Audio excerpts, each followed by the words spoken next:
Do you enjoy making cold calls, or are you like me, who every time I think of calling someone who I don't know because I want to make a sale, it scares the living daylight out of my life? And that's the reason why this month I decided to go get a book called Fanatical Prospecting by Jeb Blount. Wow, let me just tell you, this book has helped me. And if anyone struggles with cold calling, if anyone struggles with making a sales through the telephone, I will highly recommend this book, Fanatical Prospecting. It was such a good read for me. And why I love this book is because so many times, every time I'm just about to call someone, I always feel like I'm disturbing the person that I'm calling. I always feel like, you know what, I'm getting in the way of what important thing they were doing, and maybe I should just, you know what, wait for them for a perfect meeting, send them a social media invite, let's have a conversation about the product that I'm selling. But when I read this book, I just got a total mind shift of what telephone prospecting is, cold calling, and how if you are in business and you are selling a service or a product, then there is no way you are getting around making or picking up that phone call. And I think the thing that I loved about this book is how he called out the excuses, the lies that we keep telling ourselves every time we're about to make a sales call, and how you give yourself, you make yourself so busy. You go to make coffee, when you sit down, you're there on your CRM trying to figure out which client needs to be called, and how so procrastination basically. And I think I related more with procrastination because you create excuses that sound so good. You know what? Monday is just not a good day for calling. Tuesday, people are in meetings. Wednesday, and so on. So you end up realizing that your pipeline is just surviving on your warm contacts, people that you socialize with, people that you meet with. But he was like, you know what? Your pipeline is going to end up being dry in 90 days when you look at the whole sales funnel, and you have to end up, the only way that you can keep up filling your pipeline of sales is by ensuring that you are cold calling. And so I'll just share a few of the 3 lessons that I learned from reading this book.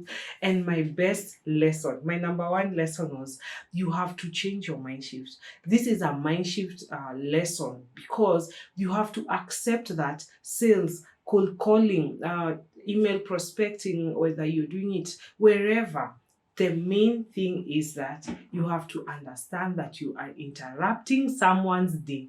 No matter how rosy you call it, no matter how you try to write a flowery language about what you're doing, giving it different names, that calling people on telephone doesn't work anymore. The point of the matter is it works, and the only way you are going to get through that is accepting that it's uncomfortable. You will face rejection, you will face disappointments, but you have to do it to be able to fill your sales pipeline. So that mindset shift of knowing that you are interrupting someone's day, that you are actually interrupting someone who's doing work, interrupting someone who has an agenda set out for the day, interrupting, and there's not going to be a perfect moment, because even when they are resting, you're still interrupting their rest. So overcoming this barrier and just jumping out of the fact that you know that you're interrupting whoever it is that you're calling for business is sets you free, because you know you're going to get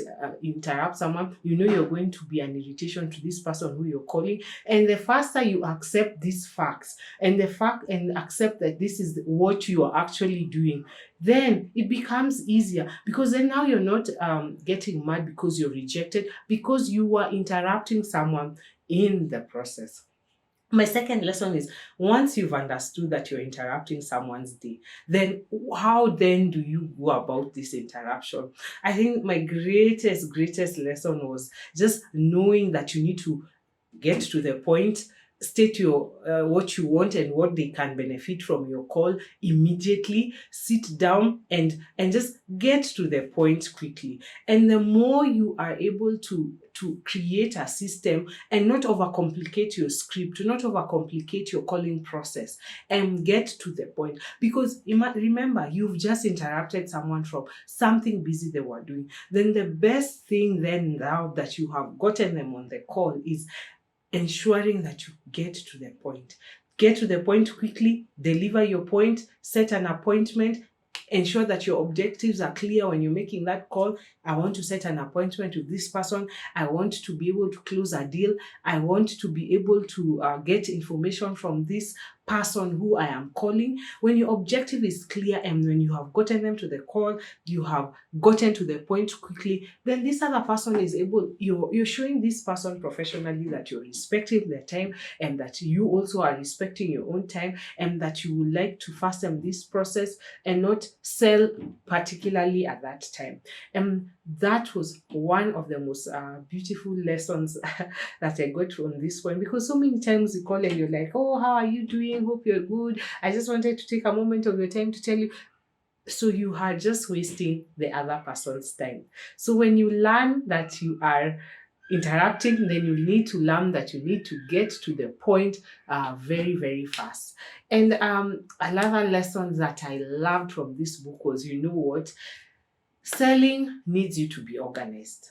There's no getting around the fact that, yes, you are good at talking to people. The reasons they are top salespeople in your region is because some of them are just organized. And the organization, the author, that is Jeb Blount, what he was trying to communicate in his book, Fanatical Prospecting, is in prospecting, you just have to set time blocks for calling. You have to set time blocks that are 1 hour or 30 minutes, and decide, you know what, in this 1 hour, 30 minutes, I'm not getting out of my desk. I'm putting a do not disturb sign. I'm not going to get coffee. I'm not going to speak to someone.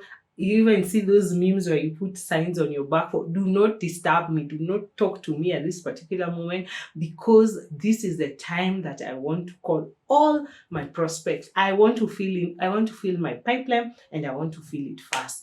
And that was so beautiful, because sometimes you're like, oh, I'm so busy. I have to deliver the work. I have to fill in quotes. I have to set timelines for my clients. And there's so many admin work that sometimes you can be able to give yourself excuses, but you have to learn. And that's something I am going to incorporate moving forward, and is setting time blocks. This is my time block for research. This is my time block for data collection. This is my time block for calling. This is my time block for going for the appointments that I have set out. And when you are disciplined, I think the message basically he was passing around is you have to be disciplined with your time blocks for cold calling, and you must ensure that you sit down clearly and articulate what it is you want to do. My final lesson is when he shared that, you know what, social media prospecting is not cold calling. And so many times we sit down and you're like, you know what, I'm going to design a cool flyer, especially for those who have small businesses. I will not address issues of large businesses because they have structures and systems where they have a marketing department, sales department. But if you're in a small business and you know you're like employees less than 10 or 15, then you know so many times your roles are going to be merged. So you want to ensure that you're in every platform, ensuring that your brand is being seen. And I loved the fact that he said, you know what, just identify where your prospects are. Are they on LinkedIn? Are they on Facebook? Even if you don't love the platform, learn to love the platform and accept that your clients are not going to be on every platform. And even these platforms are not for cold calling. They are just for gathering information. Once you gather that information, sit down after you've determined that you're ready to interrupt their days, you're ready to time block your days, and then call them. And I personally was set free. For sometimes you think, you know what, times have changed. Social media is the new way we get clients. So maybe for certain businesses, but for certain businesses, there's no getting around the fact that you have to call your clients, you have to call your prospects if you want your pipeline to be filled. So I'm so glad that you are always joining me in my reading journey.